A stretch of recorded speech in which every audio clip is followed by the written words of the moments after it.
Hey everyone, and welcome. So, let's be honest. Do you love the idea of reading, maybe more than you actually read? If so, you are definitely in the right place. Today, we're going to break down a real system for turning that giant pile of books from something that gives you anxiety into a habit you actually enjoy. Yeah, I think we all know this feeling, right? You get a new book, you're so excited, and then, well, life happens. That stack of books just gets taller and taller, and all of a sudden, it starts to feel less like an adventure and more like an assignment. It's a super common feeling. Okay, let's get into this, because it's not just a you problem. This really brings us to what you could call the modern reader's dilemma. I mean, there's just so much out there to read, so much to do, and it feels like there's never, ever enough time. And here's the most important thing I want you to take away today.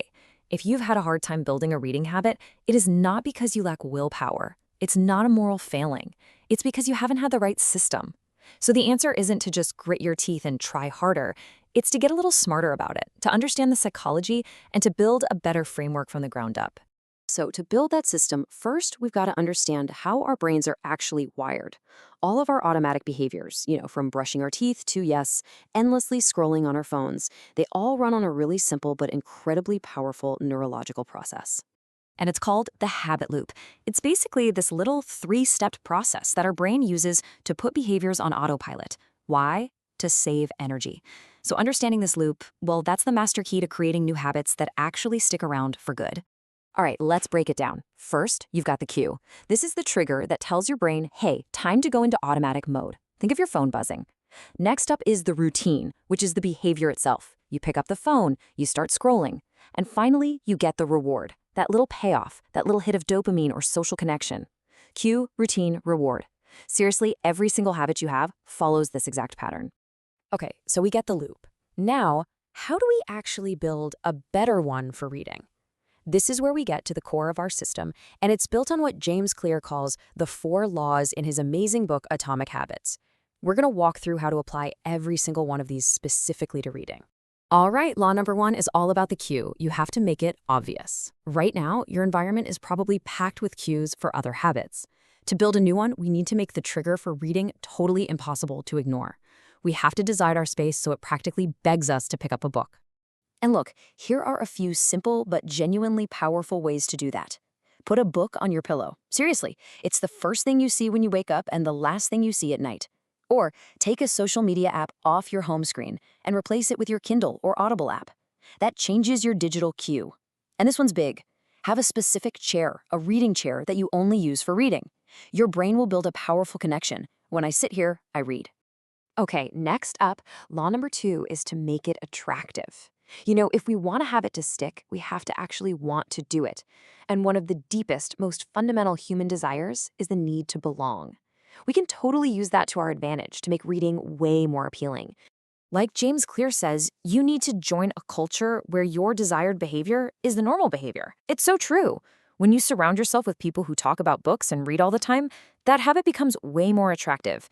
It just shifts from something you feel like you should do to something you get to do to connect with your friends. Now this might just be the most important law of them all. Make it easy. We are, by our very nature, wired to take the path of least resistance. So the easier a habit is to start, the more likely we are to actually do it. We have to lower the barrier to entry, reduce that friction until it's almost zero. So how easy are we talking about? This easy. 1 page.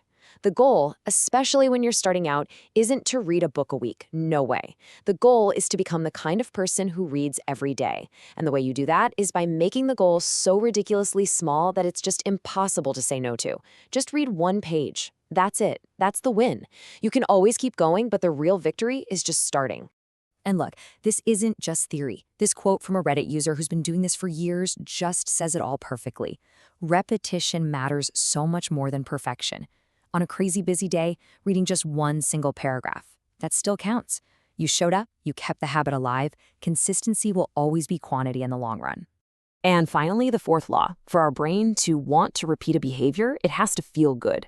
The reward has to be satisfying. So we need to make it satisfying.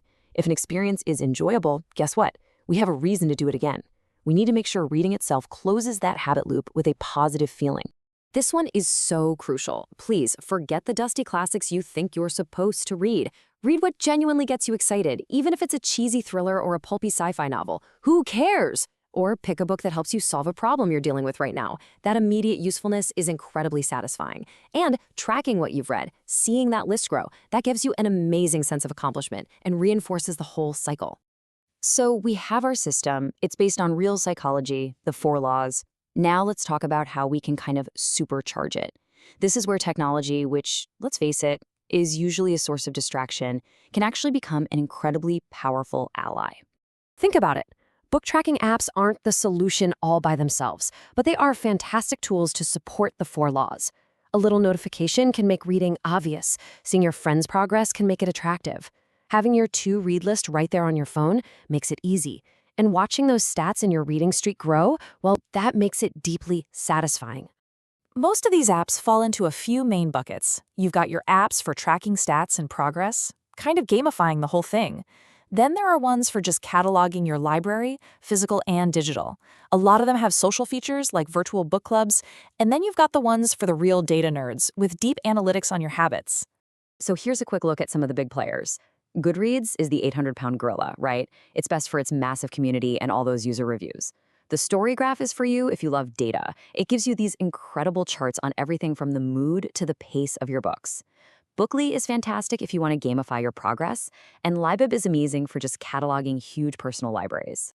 You know, the biggest debate you always hear is Goodreads versus the Story Graph. The easiest way to think about it is this. Goodreads is like the world's biggest, busiest book club. If you want social connection and a million reviews, that's your spot. The Story Graph, on the other hand, is like your personal reading data analyst. If you want to know the themes and pace of what you read and get really smart AI recommendations, that's your tool. Okay, so we've got a system and we've got the tools, but why does any of this really matter? Because the real goal here isn't just to check more books off a list. It's about the profound, long-term impact that building a real, consistent reading habit can have on your life. I mean, this quote from the investor Charlie Munger just says it all, doesn't it? Reading isn't just a nice little hobby. It's a foundational trait of some of the most successful, wisest, most knowledgeable people in basically every field. It's a powerful tool for learning and growing forever. So that anxiety you feel when you look at that pile of books, it can be replaced with the quiet confidence of knowing you have a system that actually works.